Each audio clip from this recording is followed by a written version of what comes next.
नमस्कार जय जगन्नाथ शुभ सकाळ आज हूँ मे 20 तारिख मंगलवार आज दिन अनेक गुड़िए गुरुत्वपूर्ण खबर आसी तेणु भिडियो को शेष पर्यंत देखा मोर आपन को अनुरोध तेज आसतु आज दिन 20 बड़ खबर उपर नजर पकाइबा भिडियो भल लगिले आपण भल पाइबा स्वरूप गोटे गोटे लाइक निश्चित करदेवे एथिसह आपण केउ जिल्लार ई खबर देखुचंती कमेंट माध्यम रे जणाइदेबे।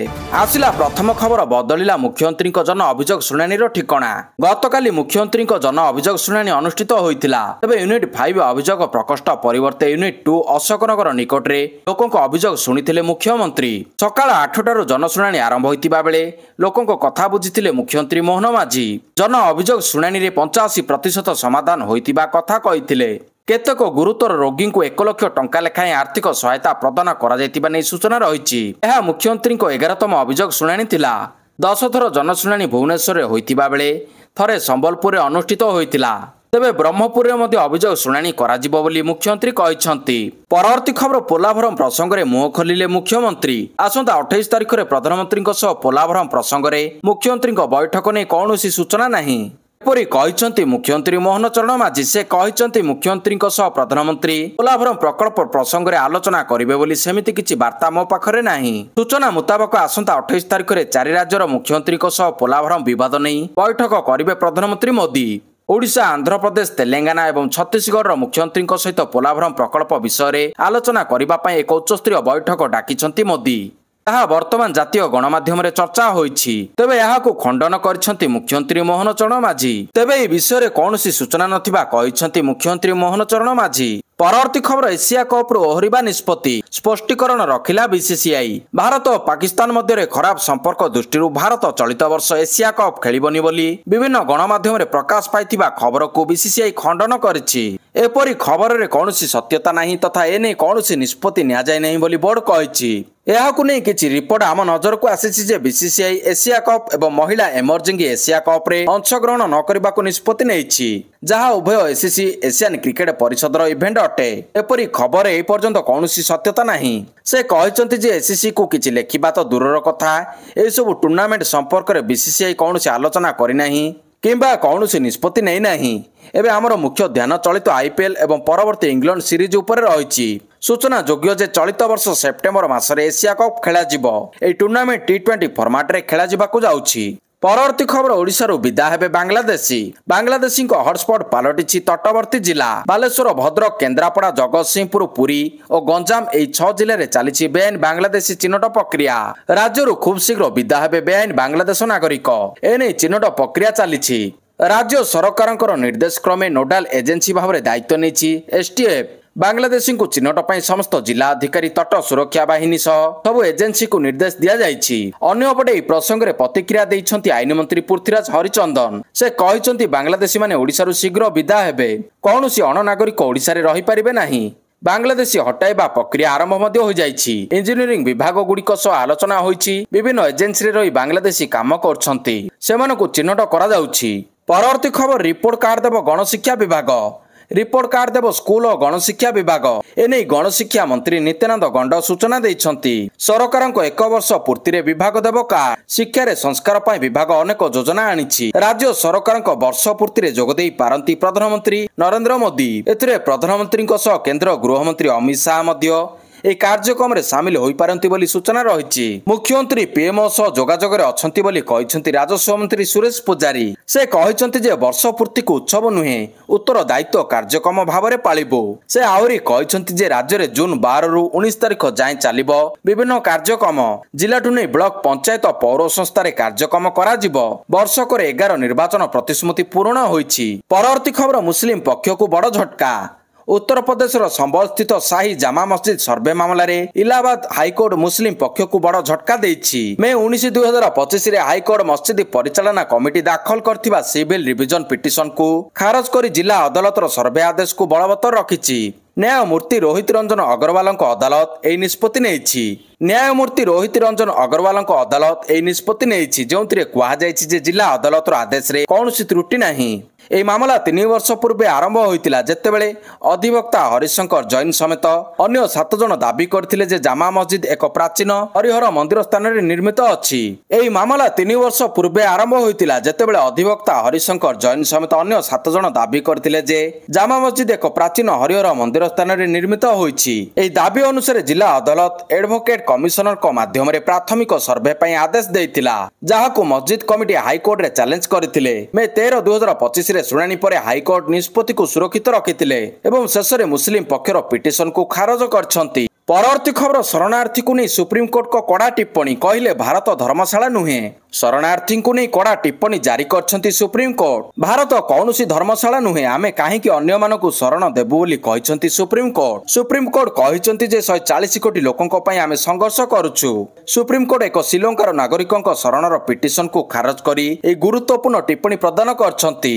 ବିଚାରପତି ଦୀପାଙ୍କର ଦତ୍ତା ଏବଂ ବିଚାରପତି ବିନୋଦ ଚନ୍ଦ୍ରଙ୍କ ପୀଠ ଜଣେ ଶ୍ରୀଲଙ୍କାର ନାଗରିକଙ୍କ ପିଟିସନ ଉପରେ ଶୁଣାଣି କରୁଥିଲେ, ଯାହାଙ୍କୁ 2015ରେ ଲିବରେସନ ଟାଇଗର୍ସ ଅଫ୍ ତାଲିମ ଇଲମଙ୍କ ସହ ଜଡ଼ିତ ସନ୍ଦେହରେ ଗିରଫ କରାଯାଇଥିଲା, ଯାହା ଏକ ସମୟରେ ଶ୍ରୀଲଙ୍କାରେ ସକ୍ରିୟ ଏକ ଆତଙ୍କବାଦୀ ସଂଗଠନ ଥିଲା। ପରବର୍ତ୍ତୀ ଖବର, ଓଡ଼ିଶାର ଘରକୁ ଘର ବୁଲି ଡ୍ରପ୍ ଆଉଟ୍ ସର୍ଭେର ଉଚ୍ଚ ପ୍ରଶଂସା କଲେ ଭାରତ ସରକାର। ଓଡ଼ିଶା ସରକାରଙ୍କ ବିଦ୍ୟାଳୟ ଓ ଗଣଶିକ୍ଷା ବିଭାଗର କାର୍ଯ୍ୟାନ୍ୱୟନ ସମୀକ୍ଷା କରିଛନ୍ତି କେନ୍ଦ୍ର ଶିକ୍ଷାମନ୍ତ୍ରୀ ଧର୍ମେନ୍ଦ୍ର ପ୍ରଧାନ। ରାଜ୍ୟର ବିଦ୍ୟାଳୟ ଶିକ୍ଷା, ପରିପୁଷ୍ଟ ସ୍କୁଲ ଭିତ୍ତିଭୂମିର ଉନ୍ନତିକରଣ, ଜାତୀୟ ପାଠ୍ୟକ୍ରମ ରୂପରେଖ ସହିତ ସମନ୍ୱୟ ରଖି ପାଠ୍ୟ ପୁସ୍ତକ ଏବଂ ଶିକ୍ଷଣ ସାମଗ୍ରୀ ପ୍ରସ୍ତୁତ କରିବା, ଶିକ୍ଷକଙ୍କ ଦକ୍ଷତା ବିକାଶ, ଜାତୀୟ ଶିକ୍ଷାନୀତି 2020ର କାର୍ଯ୍ୟାନ୍ୱୟନ, ପ୍ରଧାନମନ୍ତ୍ରୀ ପୋଷଣ ଏବଂ ସମଗ୍ର ଶିକ୍ଷା ସମେତ ଅନ୍ୟାନ୍ୟ କ୍ଷେତ୍ରୀୟ ଯୋଜନାଗୁଡ଼ିକର ସମୀକ୍ଷା କରିଛନ୍ତି କେନ୍ଦ୍ର ଶିକ୍ଷାମନ୍ତ୍ରୀ। ବୈଠକରେ ବିଦ୍ୟାଳୟ ଓ ଗଣଶିକ୍ଷା ବିଭାଗର ମନ୍ତ୍ରୀ ନିତ୍ୟାନନ୍ଦ ଗଣ୍ଡ ଉପସ୍ଥିତ ଥିବା ସହ କେନ୍ଦ୍ର ଶିକ୍ଷା ମନ୍ତ୍ରଣାଳୟର ସଚିବ ସଞ୍ଜୟ କୁମାର, ବିଦ୍ୟାଳୟ ଓ ଗଣଶିକ୍ଷା ବିଭାଗର ସଚିବ ଶାଲିନ ପଣ୍ଡିତ, ଓସେପା ରାଜ୍ୟ ପ୍ରକଳ୍ପ ନିର୍ଦ୍ଦେଶିକା ଅନନ୍ୟା ଦାସଙ୍କ ସମେତ କେନ୍ଦ୍ର ସରକାରଙ୍କ ଉଚ୍ଚ ପଦସ୍ଥ ଅଧିକାରୀ ଓ ବିଦ୍ୟାଳୟ ଗଣଶିକ୍ଷା ବିଭାଗର ପିଏମ୍ ପୋଷଣ ନିର୍ଦ୍ଦେଶକ ଅନୁଦାସ ପଟ୍ଟନାୟକ, ଏସିଆଇଟିର ନିର୍ଦ୍ଦେଶକ ମନୋଜ କୁମାର ପାଢ଼ୀ, ଉଚ୍ଚ ମାଧ୍ୟମିକ ନିର୍ଦ୍ଦେଶକ ରଘୁରାମ ଆର୍ ଆୟର ପ୍ରମୁଖ ଯୋଗ ଦେଇଥିଲେ। ପରବର୍ତ୍ତୀ ଖବର, 23 ତାରିଖ ଯାଏଁ ପ୍ରବଳ ବର୍ଷା, ଆଜିଠୁ ବଦଳିବ ପାଗ। ଆସନ୍ତା 4 ଦିନ ରାଜ୍ୟର ବିଭିନ୍ନ ସ୍ଥାନରେ କାଳବୈଶାଖୀ ବର୍ଷା ସମ୍ଭାବନା ରହିଛି। ତାତିରୁ ମିଳିବାକୁ ଯାଉଛି ଆଶ୍ୱସ୍ତି। ଆଗାମୀ 4 ଦିନ ପର୍ଯ୍ୟନ୍ତ କାଳବୈଶାଖୀ ନେଇ ସତର୍କ କରାଇଛି ଭୁବନେଶ୍ୱର ଆଞ୍ଚଳିକ ପାଣିପାଗ କେନ୍ଦ୍ର। ବାଲେଶ୍ୱର, ମୟୂରଭଞ୍ଜ, କେନ୍ଦୁଝର, ଭଦ୍ରକ, ମାଲକାନଗିରି, କୋରାପୁଟ, ରାୟଗଡ଼ା ଓ ଗଜପତି ଜିଲ୍ଲାରେ ଘଡ଼ଘଡ଼ି ବିଜୁଳି ସହ ଘଣ୍ଟା ପ୍ରତି 40ରୁ 50 କିଲୋମିଟର ବେଗରେ ପବନ ବହିବାର ସମ୍ଭାବନା ରହିଛି। ସେହିପରି 13 ଜିଲ୍ଲା ପାଇଁ ୟେଲୋ ୱାର୍ଣ୍ଣିଂ ଜାରି କରିଛି ପାଣିପାଗ ବିଭାଗ। ତେବେ ସୂଚନା ମୁତାବକ ଆସନ୍ତା 23 ତାରିଖ ପର୍ଯ୍ୟନ୍ତ ପ୍ରବଳ ବର୍ଷା ସମ୍ଭାବନା ରହିଛି। ପରବର୍ତ୍ତୀ ଖବର, ପାକିସ୍ତାନ ଗୁମର ଖୋଲିବାକୁ ୟୁସୁଫ ନାରାଜ। ସାଂସଦଙ୍କ ଡେଲିଗେସନ ଟିମ୍ ସହ ବିଦେଶ ଯିବାକୁ ଅରାଜି। ପହଲଗାମ ଆକ୍ରମଣର ବଦଲା ନେଇଛି ଭାରତ। ପାକିସ୍ତାନ ଆଉ ପିଓକରେ ଭାରତ କରିସାରିଛି ଏୟାର ଷ୍ଟ୍ରାଇକ୍। ହେଲେ ଏହି ଏୟାର ଷ୍ଟ୍ରାଇକ୍ ଭାରତ କାହିଁକି କଲା ଆଉ କ'ଣ ପାଇଁ କଲା, ସେ ନେଇ ଏବେ ବିଶ୍ୱକୁ ବତାଇବା ପାଇଁ ସାଂସଦମାନଙ୍କର ଗୋଟିଏ ଟିମ୍ ଗଠନ କରିଛନ୍ତି କେନ୍ଦ୍ର ସରକାର, ଯିଏକି ବିଦେଶ ଗସ୍ତରେ ଯାଇ ପାକିସ୍ତାନର ଗୁମର ଖୋଲିବା ସହିତ ଭାରତର ପକ୍ଷ ରଖିବେ। ତେବେ ଏଭଳି ଏକ ସମୟରେ ଟିମ୍ ଇଣ୍ଡିଆର ପୂର୍ବତନ କ୍ରିକେଟର ତଥା ଟିଏମସି ସାଂସଦ ୟୁସୁଫ ପଠାନଙ୍କ ଗୋଟିଏ ନିଷ୍ପତ୍ତି ଚାରିଆଡେ ଚର୍ଚ୍ଚା ସୃଷ୍ଟି କରିଛି। ପାକିସ୍ତାନ ବିରୋଧରେ କହିବାକୁ ବିଦେଶ ଗସ୍ତରେ ଯାଉଥିବା ସାଂସଦଙ୍କ ଏହି ଟିମ୍ରେ ସାମିଲ ହେବାକୁ ମନା କରିଦେଇଛନ୍ତି ୟୁସୁଫ ପଠାନ। ୟୁସୁଫ ପଠାନ କେନ୍ଦ୍ର ସରକାରଙ୍କୁ କହିଛନ୍ତି ଯେ ସେହି ବିଦେଶ ଗସ୍ତ ପାଇଁ ଉପଲବ୍ଧ ହେବେ ନାହିଁ, ଏଥିପାଇଁ ତାଙ୍କ ପାଖରେ ସମୟ ନାହିଁ। ପରବର୍ତ୍ତୀ ଖବର, ଶିକ୍ଷାରେ ଆସିବ ପରିବର୍ତ୍ତନ। ଓଡ଼ିଶାରେ ଖୁବ୍ ଶୀଘ୍ର ଜାତୀୟ ଶିକ୍ଷାନୀତି ଲାଗୁ ହେବ, ଏଥିପାଇଁ ରାଜ୍ୟ ସରକାର ପୁରା ପ୍ରସ୍ତୁତ ଅଛନ୍ତି। କେନ୍ଦ୍ର ଶିକ୍ଷାମନ୍ତ୍ରୀ ବାରମ୍ବାର ଏନେଇ ବୈଠକ ଡାକିଛନ୍ତି, ଯେଉଁଥିରେ ରାଜ୍ୟରେ ଶିକ୍ଷାନୀତି ଲାଗୁ ନେଇ ଆଲୋଚନା କରିଛନ୍ତି ବୋଲି କହିଛନ୍ତି ବିଦ୍ୟାଳୟ ଓ ଗଣଶିକ୍ଷା ମନ୍ତ୍ରୀ ନିତ୍ୟାନନ୍ଦ ଗଣ୍ଡ।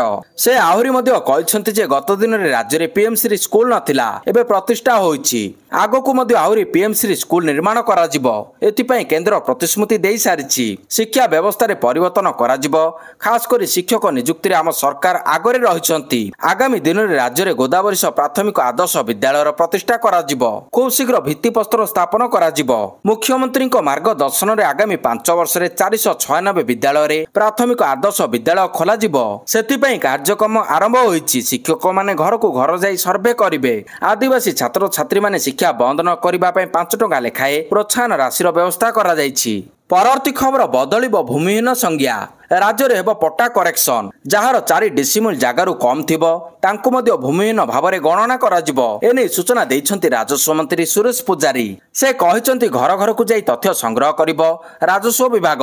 अजा बापांको देहांत परे पुओ नाती और झियोंको नाम को पट्टा चढ़ा जिवो। ओडिशा लैंड सेटलमेंट रूल 1983 रो संशोधन अना जिवो। विवाहित झियो मानकु एथिरे शामिल करा जिवो। भूमिहीन परिभाषा परिवर्तन हेबो। 4 डिसिमिल रु कम थिबा जमी मालिकंकु सरकार जमी देबे। परवर्ती खबर आतंकी को आड्डा लश्कर को मध्य जाइथिले ज्योति हाफिज रो हेडक्वार्टर रे नेइथिले ट्रेनिंग। आतंकी स्थान रो मुरिदके शहरे जहाकु लश्कर ए तोयबार हेडक्वार्टर तथा कुख्यात आतंकी हाफिज शहीद रो घर बोली मध्य कहा जाय। जातीय गणमाध्यम अनुसार स्थान रे हरियाणा रो यूट्यूबर तथा पाक पाई गुइंदागिरी करथुवा ज्योति मालहोत्रा तालीम नेउथिले। ट्रेनिंग पर युवती को एठारू तांको आगामी मिशन पाई भारत को पठा जाइतिला किंतु मिशन आरंभ हेबा पूर्व ही से हरियाणा पुलिस रो जाल रे फसिथिले। पहलगाम आक्रमण किछि दिन पूर्व ही ज्योति पाकिस्तान बुलिबाकू जाइतिले। से समय रे से पाखापाखि 14 दिन मुरिदके शहर रे रहितिले। हरियाणा हिस्सार पुलिस रो सूत्र अनुसार पचराउचरा समय रे एहार खुलासा निजे ज्योति करछंती। तबे मुरिदके शहर रो केउ मिशन नै भारत फेरिथिले ताहा ए जाय जणा पड़ी नाही। परवर्ती खबर उपमुख्यमंत्री कनकवर्धन को भूटान गस्त। 2 दिनिया भूटान गस्त रे अछंती उपमुख्यमंत्री कनकवर्धन सिंहदेव। विश्व बैंक द्वारा आयोजित दक्षिण एशिया लेबर मोबिलिटी कॉन्फ्रेंस रे देबे योगदान। मे 20 और 21 तारीख 2 दिन धरी दक्षिण एशियार लेबर मोबिलिटी कॉन्फ्रेंस भूटान थिम्पुठारे विश्व बैंक द्वारा आयोजित होउछि। एथिरे ओडिशार उपमुख्यमंत्री कनकवर्धन सिंहदेव भारत को प्रतिनिधित्व करिवे। उपमुख्यमंत्री तथा कृषि और कृषक सशक्तिकरण एवं शक्ति मंत्री सिंहदेव वर्तमान ओडिशार दादन श्रमिक विस्थापन ट्रांसफोर्स रो चेयरमैन अछंती। एही परिप्रेक्षी से विश्व बैंक द्वारा आयोजित अंतर्जातीय सम्मेलन रे सिंहदेव भारतर प्रतिनिधित्व करी विभिन्न प्रसंग रे आलोचना करिवे। एथिरे योगदान दादन श्रमिक भली समस्यार स्थायी समाधान पंथा नीति निरूपण करिबारे विशेष सहायक हेबो। परवर्ती खबर पूर्ण पेंशन पाइबे हाईकोर्ट रो अवसरप्राप्त विचारपति। हाईकोर्ट रो समस्त अवसरप्राप्त विचारपति पूर्ण पेंशन पाइबे। जे कोनोसी तारीख रे जोग दैथिले मध्ये सेमानकु पूर्ण पेंशन मिलिबो। हाईकोर्ट रो अतिरिक्त विचारपति माने मध्ये पूर्ण पेंशन पाइबे।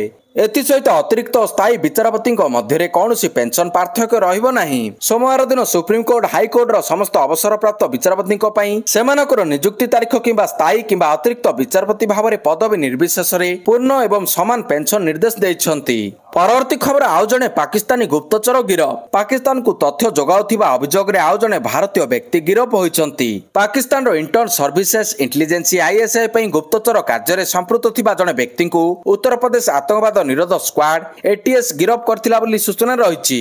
रामपुर जिल्लार बासिंदा अभियुक्त जनक शहजाद भाबे परिचित तांको शनिवार मेरदाबाद ठारू हेफाजत को निया जायछि बोली अधिकारी माने कहिसंती। परवर्ती खबर देशर सर्वबृहत फ्रेंच फ्राइज कारखाना उद्घाटित। गुजरात रे 1000 कोटी निवेश कला फाल्कन एग्री फ्रिज। ओडिशार अग्रणी व्यवसाय प्रतिष्ठान फाल्कन ग्रुप पक्षरु Falcon agri fridge foods private limited जरिया रे गुजरात रो मेहसाना रे नुआ फ्रोजेन पोटाटो कारखाना स्थापन करा जायछि। ताहा हेउछि देशर सर्वबृहत फ्रेंच फ्राइज कारखाना जेउथिरे 350 मीटर बृहत उत्पादन लाइन रहिछि।